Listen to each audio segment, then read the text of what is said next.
سورہ انعام کی آیت نمبر 116 ہے۔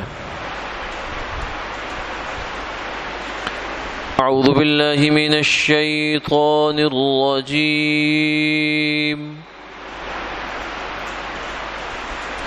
بسم اللہ الرحمن الرحیم،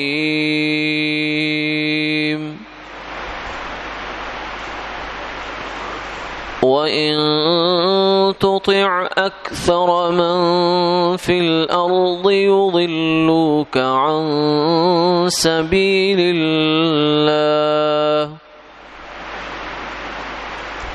إِن يَتَّبِعُونَ إِلَّا الظَّنَّ وَإِنْ هُمْ إِلَّا يَخْرُصُونَ۔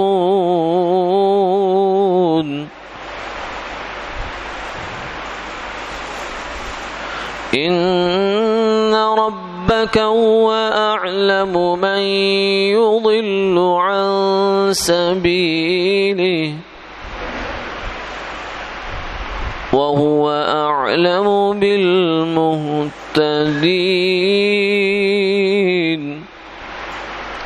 صدق اللہ العظیم۔ اور اگر آپ کہنا مانیں گے دنیا میں جو لوگ موجود ہیں ان میں سے اکثر کا، تو وہ آپ کو اللہ کے راستے سے گمراہ کر دیں گے۔ وہ سب لوگ تو اپنے خیال پر چلتے ہیں اور سبھی اٹکل دوڑاتے ہیں، بے شک تیرا رب خوب جاننے والا ہے اس کو جو بہکتا ہے اس کی راہ سے، اور وہی خوب جاننے والا ہے اس کو جو اس کی راہ پر ہے۔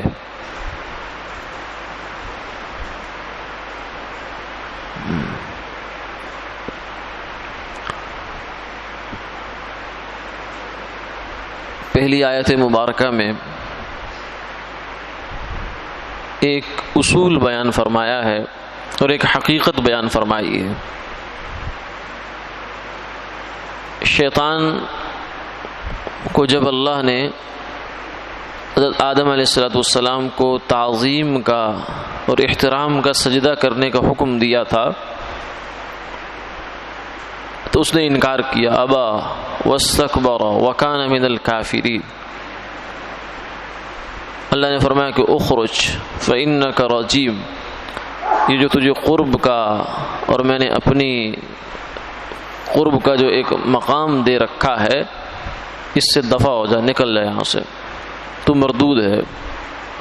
تو اس نے آگے سے ایک جملہ کہا، کچھ باتیں کی اللہ تعالیٰ سے، جن میں سے ایک یہ تھا لَأَحْتَنِكَنَّ ذُرِّيَّتَهُ إِلَّا قَلِيلًا، کہ میں جا تو رہا ہوں لیکن میں یہ بات میں چیلنج کر رہا ہوں کہ میں آدم کی اس کی جو ذریت ہے، اولاد ہے، ان میں سے اکثر کو لے ڈوبوں گا۔ خود تو ڈوبے ہیں صنم، تمہیں بھی لے ڈوبیں گے۔ شیطان خود تو جائے گا جہنم میں، اس نے کہا کہ اس نے حسد پالا ہے، آج تک اس حسد کا پہرا دے رہا ہے، وہ اس کو لے کے چل رہا ہے۔ اس موقع پر اس نے کہا کہ اکثریت کو میں لے ڈوبوں گا، الا قلیلا، ہاں کچھ تھوڑے لوگ بچ جائیں گے۔ اللہ نے خود فرمایا الا عبادک منہم المخلصین، یہ اس نے بھی کہا، اور اللہ تعالیٰ نے بھی فرمایا کہ میرے جو خالص بندے ہیں، مخلص بندے ہیں، وہ ان پر تیرا زور نہیں چلے گا، جن میں سے انبیاء علیہ السلام ہیں، صحابہ اکرام ہیں، اولیاء اللہ ہیں، نیک لوگ ہیں، من النبیین والصدیقین والشہداء والصالحین۔ جو نیک لوگ ہیں وہ شیطان کے چنگل میں نہیں آتے، اس کے مکر و فریب میں آتے نہیں ہیں، وہ تو وہ بچ جائیں گے۔ باقی بہت سارے لوگ فرمایا کہ یہ لے جائے گا جہنم میں اپنے ساتھ، جن میں سے اکثر تو کافر ہوں گے، کچھ گناہگار مومن بھی ہوں گے۔ تو مقصد یہ ہے کہ دنیا پر بسنے والے لوگ ہر زمانے میں کم ہو، تقریباً یوں ہی سمجھیے، الا قلیل، کبھی کوئی ایسا زمانہ آیا ہو خیر کا یا آئے گا، جیسے عیسیٰ علیہ السلام کا زمانہ آئے گا، امام مہدی کا زمانہ آئے گا، تو اس میں دنیا میں ایک دفعہ پوری طرح دنیا میں اسلام غالب ہو جائے گا، یا پیچھے کہیں ایسا ہو گزرا ہو، ورنہ تاریخ عالم اگر اٹھا کر دیکھیں تو اس میں یہی نظر آتا ہے کہ ہدایت پر لوگ تھوڑے ہی ہوتے ہیں، ہمیشہ گمراہ لوگ زیادہ ہوتے ہیں۔ آج بھی دنیا کا منظرنامہ کچھ ایسا ہی ہے کہ امت مسلمہ جو ہے وہ 5واں حصہ ہے، 6واں حصہ ہے شاید، باقی تو سب کافر ہیں، کچھ بالکل خدا کے وجود کے منکر ہیں، دہریے ہیں، کچھ یہودی ہیں، کچھ عیسائی ہیں، کچھ بدھ ہیں، اس طرح ملا جلا کر باقی سب لوگ گمراہ ہیں۔ ہدایت پر جو ہے وہ صرف ایک امت مسلمہ ہے۔ پھر ان میں سے بھی آگے آپ دیکھیں کہ امت مسلمہ میں جو بھی صحیح لوگ ہیں، صحیح عقیدے والے، صحیح عمل والے، اخلاص والے، وہ کتنے سارے ہیں، آٹے میں نمک بھی نہیں ہے۔ تو اس لیے صحیح لوگ تو ہمیشہ تھوڑے ہی رہتے ہیں۔ پوری تاریخ عالم میں 1,24,000 نبی آئے، ان کے آگے آپ جو حواریین تھے، جو ان کے صحابی تھے، وہ بھی لگا لیں تو پوری دنیا کی جتنی آبادی آج تک آدم علیہ السلام سے آج تک ہوتی چلی آئی ہے، اس میں سے نیک لوگوں کا پرسنٹیج بہت تھوڑی بنتی ہے۔ اس لیے فرمایا کہ کافر اگر تعداد میں زیادہ ہیں تو آپ اس سے مرعوب نہ ہو، گنتی نہیں چلتی، یہاں تو حقیقت چلتی ہے کہ اصل میں حق پر کون ہے۔ حق و باطل کا معیار گنتی نہیں ہے، ووٹ نہیں ہے کہ گن لو بھائی کس طرف زیادہ لوگ ہیں تو وہ حق ہوگا، جس طرف کم لوگ ہوں گے وہ باطل ہوگا، یہ کوئی معیار نہیں ہے۔ حق اور باطل کا معیار دلیل ہے، قرآن اور حدیث ہے، اس سے طے ہوتا ہے کہ حق کیا ہے اور باطل کیا ہے۔ اللہ تعالیٰ جس کو حق فرمائیں گے وہ حق ہے، جو باطل ہے وہ باطل ہے۔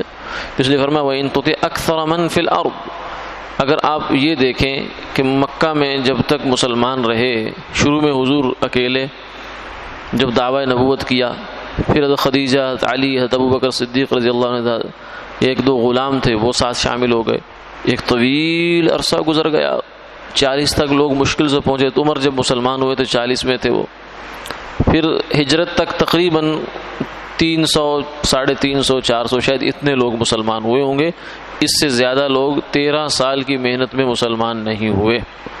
تو باقی جو مکہ کی آبادی، جزیرۃ العرب، پوری دنیا کی آبادی اس وقت کروڑوں میں ہوگی، اربوں میں نہیں ہوگی تو کروڑوں میں تو ضرور ہوگی، تو وہ سب گمراہ تھے، لیکن ہدایت پر یہی 300-400 آدمی تھے۔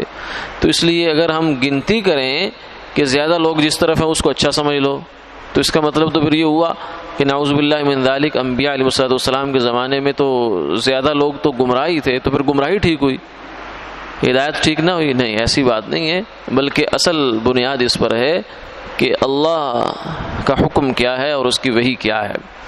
تو اللہ اپنے نبی کو فرما رہے ہیں کہ اگر آپ اکثریت کے پیچھے چلنے کی کوشش کریں گے تو یہ تو اللہ کے راستے سے آپ کو ہٹا دیں گے، کیونکہ اکثریت تو شیطان کے راستے پر چلتی ہے، شیطان کے تسلط کے نیچے رہتی ہے، وہ بات پہلے طے ہو چکی ہے۔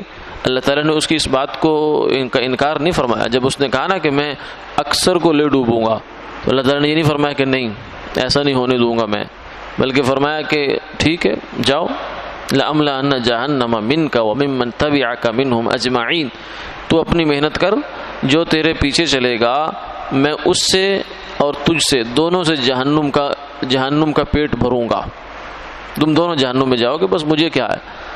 تو اس لیے یہ نہیں فرمایا کہ میں، بلکہ اس کو قبول کیا ہے کہ ہاں ایسا ہوگا، عملاً ایسا ہوگا کہ دنیا میں زیادہ لوگ شیطان کے زیر تسلط ہوں گے۔ اس لیے یہ کوئی معیار نہیں ہے، جہاں حق اور باطل کی بات آ جائے، اللہ کے رسول کی بات آ جائے تو وہاں اکثریت نہیں دیکھی جاتی۔ جیسے مثلا آج ہمارے معاشرت میں دیکھیں کہ ایک مثال ہے، ایک بطور مثال ہے کہ داڑھی رکھنا سنت ہے، آپ صلی اللہ علیہ وسلم کی سنت ہے، انبیاء علیہ السلام کی سنت ہے، کوئی نبی ایسا دنیا میں نہیں ہے جس نے داڑھی نہ رکھی ہو۔ اب لیکن ہمارے معاشرے میں دیکھیں، خود مسلمان معاشرے میں کتنے لوگ ہیں جو رکھ رہے ہیں، 4%، 5% مشکل سے ہوں گے، باقی سب منڈوا رہے ہیں۔ تو کیا مطلب داڑھی منڈوانا اچھا ہو گیا؟ یا کتنے لوگ ہیں جو سچ بولتے ہیں ہمارے مسلمانوں میں، باقی تو 95%، 90% لوگ جھوٹ بولتے ہیں، کوئی کاروبار میں جھوٹ بولتا ہے، کوئی معاشرت میں جھوٹ بولتا ہے، کوئی دائیں بوڑھ، تو کیا جھوٹ اچھا ہو جائے گا؟ نہیں، یہ نہیں ہو سکتا۔ جو باتیں شریعت میں، قرآن اور حدیث میں طے شدہ ہیں، وہاں چاہے پوری دنیا ایک طرف ہو جائے اور صرف ایک آدمی ایک طرف ہو تو حق اس کے پاس ہے، پوری دنیا کے پاس حق نہیں ہے۔ إِن يَتَّبِعُونَ إِلَّا الظَّنَّ، فرمایا کہ حق کے مقابلے میں دوسری طرف کیا ہوتا ہے؟ باطل، ظن، اٹکل، اندازے، تخمینے، یہ ہے ان کے پاس، اور اسی سے وہ اپنا کام چلائے جا رہے ہیں۔ نبی فرماتے ہیں ہم حق ہیں، اللہ نے ہمارے اوپر وحی نازل فرمائی ہے، وہ آگے سے کہتے ہیں نہیں ہمیں کیا خبر. بھئی ہمیں کیا خبر تو کوئی بات نہیں، خبر لو. تمہیں اگر کوئی اشکال ہے تو ان سے دلیل مانگو، وہ تمہیں معجزہ دیں گے، اپنے دعوے کی دلیل دیں گے، اس کے بعد مانو. یہ کہنے کی کیا مجال ہے کہ نہیں ہمیں کیا خبر. ان ربک اعلم من یضل عن سبیلی، فرمایا کہ اپنے محبوب صلی اللہ علیہ وسلم کو یہ تسلی ہے کہ جو گمراہ ہو رہا ہے آپ ایسا نہ سمجھے کہ ہمارے نوٹس میں نہیں ہے، ہم سب جانتے ہیں، بہت خوب جانتے ہیں، بہت اچھی طرح جانتے ہیں کون ہے جو اس کے راستے سے بھٹکتا ہے اور کون ہے جو اس کے راستے پر قائم رہتا ہے. یہ ہمارے پاس پورا حساب کتاب ہے، ایک ایک قدم قدم کا، ایک ایک سانس سانس کا، ایک ایک لمحے کا ہمارے پاس حساب ہے، اور اس حساب کو ہم قیامت والے دن سامنے لائیں گے. بھٹکنے والوں کے سامنے ان کے بھٹکنا آئے گا، گناہ والوں کے سامنے ان کو گناہ آئے گا، اور جو ہدایت پر ہے قدم قدم پر اللہ کی فرما برداری میں جس نے زندگی گزاری ہے اس کے سامنے اس کا وہ حساب کتاب آ جائے گا. تو اس لیے آپ کو زیادہ پریشان ہونے کی، فکر مند ہونے کی ضرورت نہیں ہے کہ یہ لوگ ہدایت نہیں پا رہے. کوئی بات نہیں، یہ ہمارا نظام ہے، ہم نے ہدایت کھول کر ان کے سامنے رکھ دی ہے. اس کے بعد اپنی مرضی سے، اپنے اختیار سے اگر کوئی ہدایت کے راستے سے ہٹتا ہے تو ہٹتا رہے. لَأَمْلَأَنَّ جَهَنَّمَ، ہم نے جہنم بہت وسیع بنا رکھی ہے اور اسے ہم بھریں گے. وآخر دعوانا الحمد للہ رب العالمین.